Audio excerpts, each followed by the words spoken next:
They didn't just kill the king, they cut open his chest while he was still breathing. The square was silent, not because of fear, but because of awe. His eyes were wide as the blade parted skin and cracked bone. Blood soaked the stone floor beneath the scaffold. The surgeon's hands didn't tremble. He reached in, found what he was told to find, and lifted the heart free, still warm, still twitching. The crowd gasped, not in horror, in satisfaction. The war was over.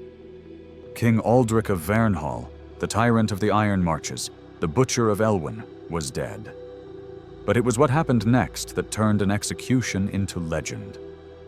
The heart, dripping and dark, was placed into a thick glass vessel lined with silver filigree. Then it was sealed. Not buried, not burned, not offered to the gods. It was displayed. A monk in crimson robes stepped forward and raised the vessel above his head like a holy relic. "Let all who see this remember," he declared, "what becomes of monsters who crown themselves gods." The people cheered. But in the back row, someone did not clap. A boy no older than 10 stood between two guards, his hands bound. His face was pale, lips bloodied, tunic torn. He said nothing, just stared at the glass heart as if it were speaking to him. That boy's name was not recorded. Not then, not yet. But he would grow, and he would remember. If you're still watching, subscribe now, because what you've just heard, that's not the end of the story. That's the beginning of one of the strangest journeys in medieval history. A missing heart, a stolen legacy, and the one person mad enough to bring it all back.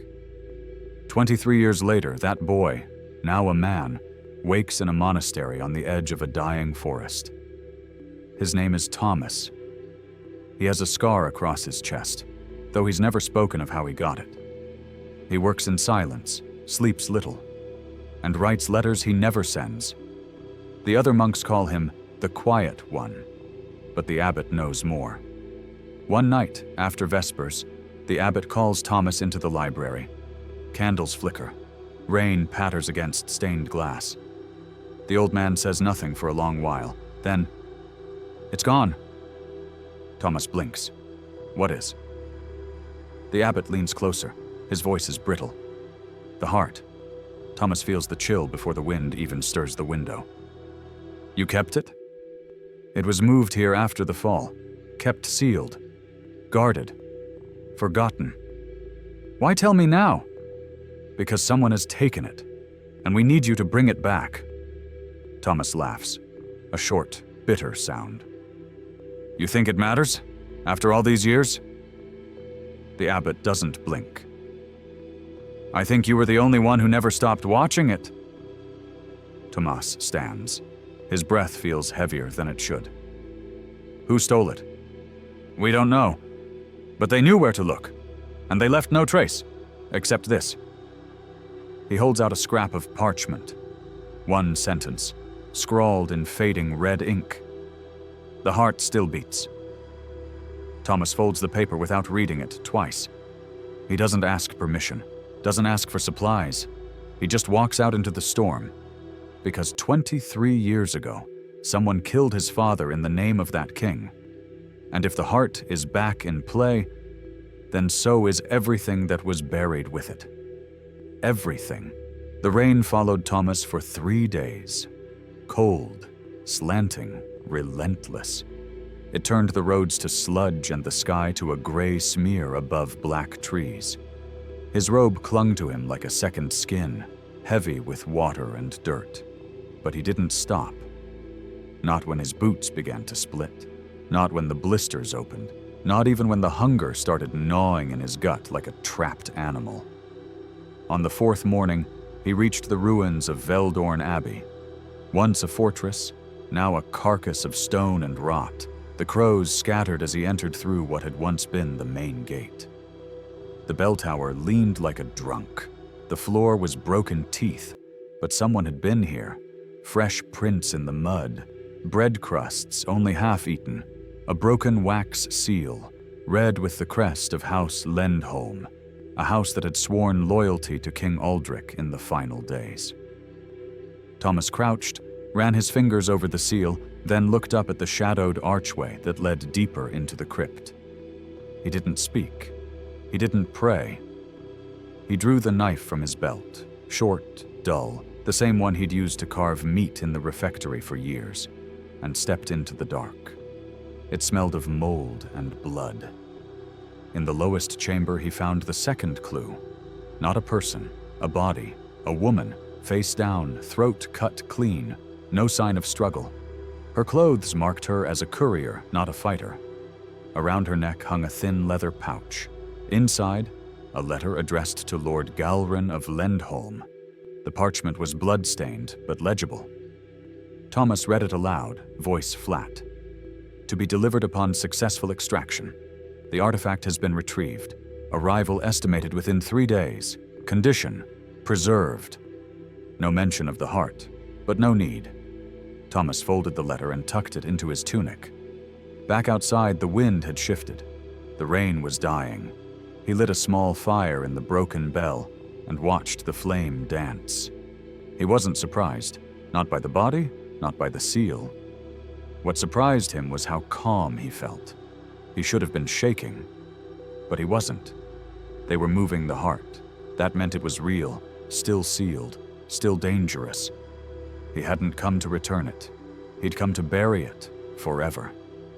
When he reached the river crossing, he found a horse waiting. Not tied, not stolen, just standing, saddled, as if someone knew he would arrive. A token hung from the reins, an iron medallion in the shape of an open eye. He recognized it immediately. The Order of the Distant Watch, a secretive brotherhood from the north, neither monks nor knights, whose only purpose was to see what others refuse. Thomas had read about them once in a forbidden manuscript, a group that claimed to know the hidden truths behind royal histories. If they were involved, the heart was more than a relic. He mounted without hesitation. Whoever left the horse knew his path better than he did. By dusk, he reached the edge of the Vale of Thorns, a cursed stretch of land where trees grew like knives and the mist never lifted. No one rode through it. No one. Except the ones who didn't intend to come back. At the entrance stood a woman in gray, hood down, hands bare. She didn't flinch as he approached. "Thomas," she said. Not a question, he nodded. "Then follow." She turned and walked into the fog. He hesitated only once, not from fear but from recognition. He'd seen her face before, on a painting, in the chamber where the king's heart was first displayed. She hadn't aged. Not one day. The fog inside the veil was not like ordinary mist. It clung to the skin, slid beneath the collar, whispered against the ears. Thomas followed the woman in silence, branches clawing at his cloak, thorns scraping his arms. The path beneath them was barely visible, a thin trail of damp stone and old bones. She walked without looking back. Her steps were steady, deliberate, as if each one had already been taken in some forgotten time. They reached a clearing just before nightfall. A half-collapsed chapel stood at the center, a ruin of blackened wood and leaning walls. Strange symbols were burned into the stones, melted glass clinging to empty window frames like frozen screams. The woman stopped at the threshold. "This is as far as I go." Thomas stepped beside her. "Why?" She looked at him then. Her eyes were pale, almost colorless, but alive. Too alive. "Because what waits inside is not for me, it's for you." He stepped into the chapel. The air changed. He expected dust, rot, silence. Instead, he heard the sound of breath, not his own. A man knelt before the altar, cloaked, still. In his hands, the vessel, the heart. It floated in thick, dark liquid. Its surface shone faintly in the gloom. It pulsed, not like a living thing, more like a memory that refused to die. The man rose, turned. His face was long, thin, scarred from temple to chin. He wore a chain around his throat and a sword at his side. "You're late," he said. Thomas said nothing. The man held up the vessel. "It's beautiful, isn't it?" "That's not why I came." "I know." The man stepped closer. "You want to destroy it." Thomas's hand went to his knife. "Who are you?" "Someone who remembers," the man said. "Like you." He set the vessel down on a slab of stone. "Do you know why it still beats?" Thomas didn't answer. "Because it doesn't belong to Aldrich," the man said softly. That was the lie. Thomas blinked. "What?" The man touched the glass. "This heart, this relic they paraded through kingdoms, it wasn't his. The real King Aldrich died on the field. His body was never recovered." "That's not possible." "No. Then ask yourself, why preserve a heart? Why guard it in silence for decades? Why send boys like you chasing myths?" Thomas stepped closer. His fingers trembled. "Whose heart is it?" The man didn't smile, but his voice turned cold. "Your father's." The words struck like steel to bone. Thomas staggered back. "You're lying." "He was one of Aldrich's generals, loyal to the end. When the rebels caught him, they needed a symbol, so they carved it out, passed it off as the tyrants, and the people cheered." Thomas's chest burned. He saw flashes, blood on stone, a crowd screaming, the glass heart lifted high. He remembered. The day of the execution. He wasn't watching Aldrich die. He was watching his own father. The man picked up the vessel again. "Now you know. So what will you do? Keep chasing ghosts or end it?" Thomas stepped forward. "I'll take it." The man tilted his head. "You sure?" Thomas reached out. His hand closed around the cool glass. The pulse inside was slow, measured, but it was there, alive. Behind him, the woman in gray watched from the doorway. Her hands were folded. Her eyes never blinked. Thomas turned. "Where do I take it?" She said only 3 words. "To the one watching." The journey out of the veil was not the same as the one in. The path twisted in unfamiliar ways, as if the forest itself had rearranged behind him. Thomas didn't speak. The vessel was wrapped in a strip of cloth, pressed against his chest. He could feel it, the slow, steady beat, like a second pulse beneath his ribs. At the edge of the wood, the woman in gray stopped. "Beyond this," she said, "they'll try to take it." Thomas nodded. "I'm ready." She didn't follow. As he stepped into the open hills, her voice followed him like wind. "They will not want the truth, but they will fear it." 2 days later, Thomas arrived at the gates of Lindholm. The city had changed. New banners, new guards, but the stone was the same, still blackened where the fires had been. He walked with his hood low, his gait steady. The medallion of the distant watch around his neck was enough to open the inner gate. A steward led him into the keep, through narrow halls and chambers thick with perfume and rusted steel. At the top of a marble stair, 2 doors stood shut. The steward paused. "He's waiting." Thomas stepped through. Lord Galrin was old, thinner than the portraits. He sat in a high-backed chair, hands folded, gaze distant. When he saw Thomas, he didn't rise, but his voice was sharp. "You found it." Thomas unwrapped the vessel and set it on the table between them. The old man looked at it for a long time. "So many died for this," he whispered, "and none of them knew why." "I know," Thomas said. Galrin's eyes flicked up. "Do you? Do you truly?" "It's not Aldrich's heart," Thomas said. "It never was." Galrin didn't blink. It wasn't. "Then why?" "Because symbols are more powerful than men." Galrin rose now, slowly, like bones protesting. "We couldn't find the king's body.